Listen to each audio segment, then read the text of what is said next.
Greetings from Axanta Business Solutions. In this video, we'll understand how to generate and analyze the stock movement report in Axanta ERP and how this report helps you track individual stock transactions and verify the average cost of a product. The stock movement report provides a detailed, transaction-level view of inventory movement for a selected time period. This report is widely used by inventory teams and managers to track how stock moves in and out of the system. Additionally, this report acts as a key reference for cross-checking the average cost of products, especially when you are using the average costing method. To understand this better, let's take an example of a product.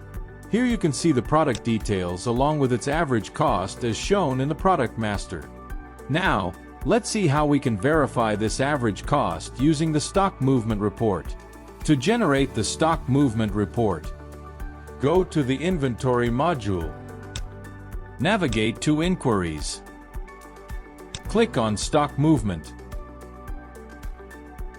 Here, you can select a predefined date range.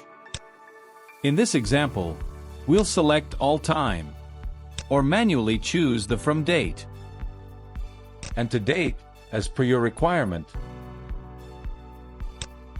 You can also apply multiple filters such as warehouses, products, categories, subcategories, departments, divisions, and so on as per your requirement. Here, we are applying the filter based on this specific product. Once done, click on View to generate the report. This is the stock movement report displays individual transactions instead of summarized totals. It includes details such as movement type, picking reference, warehouse, source document, movement date, product, lot number, product quantity, and cost amount. At the bottom, you can see the total product quantity and total cost amount for the selected period. Now, if you want to cross-check the average cost shown in the product master, simply divide the total cost amount by the total quantity. Doing this calculation gives us an average cost of 1.295, which matches the product's average cost.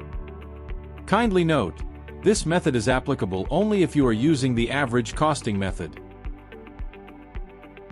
You can customize the report by choosing which columns to display. You can also apply custom filters as per the requirement, and also group the data using different options. In this example, we are selecting movement type for a better view. In cases where the average cost appears incorrect due to reasons like incorrect purchase order, posting wrong stock entries, you can export this report and trace exactly where the issue occurred by reviewing each transaction. You can also switch to Pivot View for better analysis. From here, inside Pivot View, if you want to see data by group, click here and select the movement type.